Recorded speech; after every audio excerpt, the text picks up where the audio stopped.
It's pretty wild to think that one tiny strip of water could basically bring the entire world to its knees. Well, that's exactly what we're talking about today. Let's dive into the story of the Strait of Hormuz, because this place is so critical that closing it off could spark a massive global economic crisis. Okay, get this. Every single day, 20 million barrels of oil pass through here. To put that in perspective, that's about a fifth of all the oil the entire world uses in a day. It's not an exaggeration to call it the energy jugular of the global economy. And here's the crazy part. All that oil, all that economic activity is being squeezed through a channel that, at its narrowest, is just 21 miles wide. Think about that. So much value and so much vulnerability, all packed into this tiny, tiny space.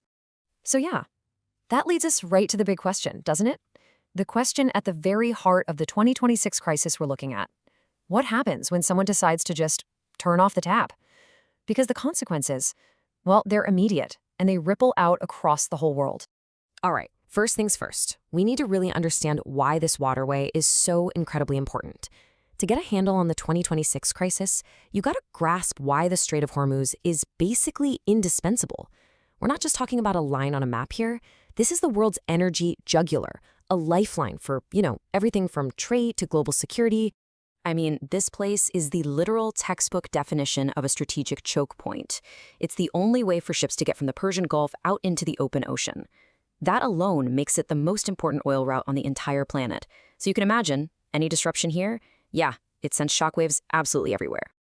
Now, take a look at this, because this is really interesting. Where does all that oil actually go? Well, a huge chunk of it, we're talking 75 to 80%, is heading straight for Asian markets. Think about major economies like China, India, Japan, South Korea. They are all unbelievably dependent on this one single fragile route to keep their lights on. Okay, so with all that in mind, let's turn to the 2026 crisis itself. How did this whole thing ignite? I mean, this vulnerability has always been a source of tension, right? But in late 2025, a few key events just lit the fuse and turned it into a full-blown international crisis. And things escalated fast. I mean, dangerously fast. It all kicked off in June 2025 with some military strikes on Iran. By the end of that year, Iran was threatening to retaliate. Then, boom. February 28, 2026, Iran's Revolutionary Guard starts what's called a de facto blockade. Basically, they start stopping ships without officially declaring war. The official confirmation comes a few days later, and then things get even worse when cargo ships actually start getting hit by naval mines.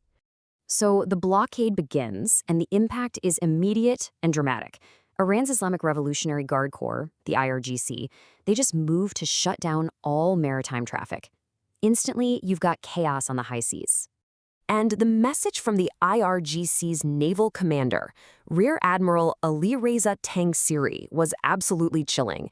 And there was no ambiguity. He basically said, any vessel intending to pass must obtain permission from Iran. Ships ignoring Iran's warnings could become targets. This wasn't a polite request. It was a direct military threat. And guess what? The threat worked. The effect was just staggering. Tanker traffic through the strait dropped by nearly 90%. Just like that, the world's most critical energy artery was clogged. So, as you can imagine, the world scrambled to respond. And the response was fast. To stop oil prices from going through the roof and just to calm the markets, the International Energy Agency and the U.S. both tapped into their emergency reserves, releasing hundreds of millions of barrels of oil. But what's really fascinating here is that this crisis wasn't just about ships and oil. While Iran was flexing its military muscle in the strait, a totally different kind of chaos was happening on the ground. A real nightmare for travelers, and it actually reveals this weird paradox about the Iranian state itself. This quote from a travel guide just sums it up perfectly. Since 28 July 2025, the rules for travel in Iran have been in flux. Confusing for now. I mean, as the big geopolitical tensions were ramping up, the basic rules for just getting into the country became a total mess, and travelers were just left completely in the dark. So what could you do? Well, on one side, you had the visa on arrival, which sounds easy enough, right? Just show up, pay, and go. But for a lot of people, that wasn't an option. They had to go the embassy route, which was this whole complicated process that started with getting a mysterious authorization code and involved a whole lot of just waiting and hoping. And this is where it gets just maddening. The system they had for getting that code, the e-visa system, which was supposed to make things easier, basically became this bureaucratic black hole. Your application would just get stuck. No updates, no news, nothing. And you couldn't even cancel it to try a different way. You were just stuck in limbo. And that brings us back to that strange paradox, right? On one hand, you have Iran's military showing this incredible, decisive control over the seas. But on the other hand, its own government bureaucracy is so unpredictable that it's described as being subject to the mysteries of the ministry. It couldn't even handle a simple visa application reliably. So where does all this leave us? What happens next? Let's pull the camera back a bit from the immediate chaos and look at the long-term strategic picture. This whole crisis has really forced the world to ask a very tough question. How do we get ourselves out of this mess of depending so much on one single vulnerable choke point? Well, the obvious answer seems to be, let's just go around it, build pipelines, right? But take a look at this chart. The pipelines that already exist, their capacity is just a drop in the bucket compared to what flows through Hormuz.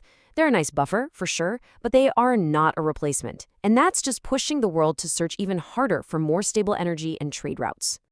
And this situation forces big energy importers like India to do this incredibly delicate diplomatic dance. Right in the middle of the blockade, India actually managed to negotiate safe passage for its 28 ships and over 770 of its sailors in the area. A really critical move to protect its people and its energy supply. And that really brings us to the core dilemma for Iran itself. Look, closing the strait is the most powerful weapon in their arsenal. It's their biggest piece of leverage. But at the same time, it's basically economic suicide. Why? Because Iran needs that same waterway to export its own oil and import, well, everything else. Food, machinery, you name it. So closing the strait means choking their own economy. So when you look at the whole picture, from the military standoffs on the water to the chaotic mess of the visa system, this entire crisis really boils down to one single fundamental question. A question about power and risk in the connected world we all live in. So here it is. Is this vital waterway a tool for leverage, something to be used as a threat in a dangerous game of political chicken? Or is it a tripwire, a point so critical that any attempt to shut it down will automatically trigger a much wider global conflict? Right now, the answer to that is still dangerously unclear.